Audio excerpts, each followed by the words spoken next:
নমো নমঃ সুপ্ৰভাতম শ্ৰীমদ ভগবত গীতামৃত।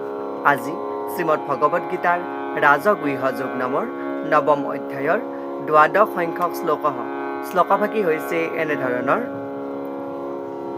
মোঘাশা মোঘকৰ্মাণো মোঘজ্ঞানা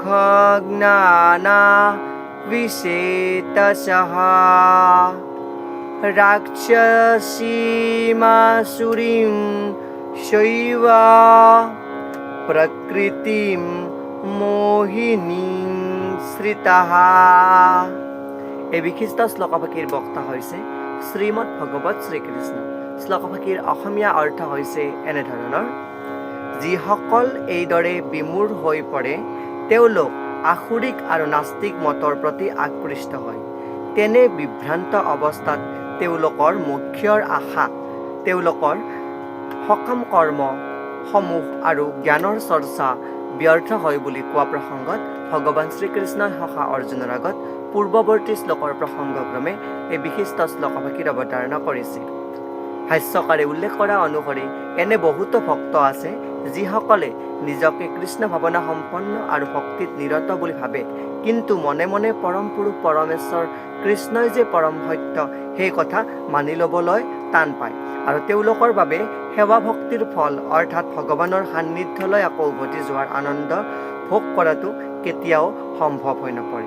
আৰু এই জড়বন্ধনৰ পৰা মুক্ত হোৱাৰ কাৰণে যি নিষ্কাম কৰ্মৰ আৱশ্যক, সেই নিষ্কাম কৰ্মৰ তেওঁলোকে ফল ভোগ কৰিবলৈ সমৰ্থন হয়, আৰু সকাম কৰ্মভাৱে যি ধৰ্ম কৰ্মসমূহৰ অনুষ্ঠান কৰি থাকে আৰু সেইদৰে অৱশেষত জড়বন্ধনৰ পৰা মুক্তি লাভ কৰিব পাৰিব বুলি ভাবি থাকে, তেওঁলোকৰো আশা পূৰণ নহয়, কাৰণ তেওঁলোক পৰম পুৰুষ পৰমেশ্বৰৰ সেই যি বিশিষ্ট স্বৰূপ, মানৱীয় যি স্বৰূপ, সেই স্বৰূপক উপলব্ধি কৰিবলৈ অপাৰগ হয়।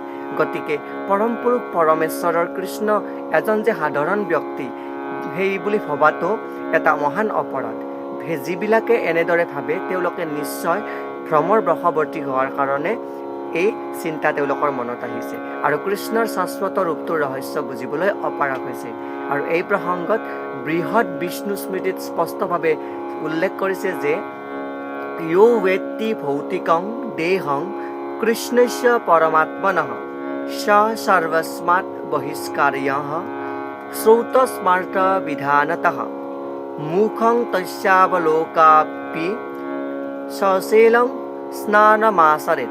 অৰ্থাৎ যিজনে কৃষ্ণৰ দেহটোক জড় পদাৰ্থৰে নিৰ্মিত বুলি ভাবে তেওঁলোক শ্ৰৌত আৰু স্মাৰ্ত বিধিৰে কৰা ক্ৰিয়াকৰ্ম আৰু কাৰ্যকলাপৰ বাহিৰত ৰাখিব লাগে, আৰু ঘটনাক্ৰমে এনে লোকৰ মুখ দেখা পালে পাপস্পৰ্শৰ পৰা নিস্তাৰ পাবৰ বাবে তৎক্ষণাৎ গংগা স্নান কৰিব লাগে।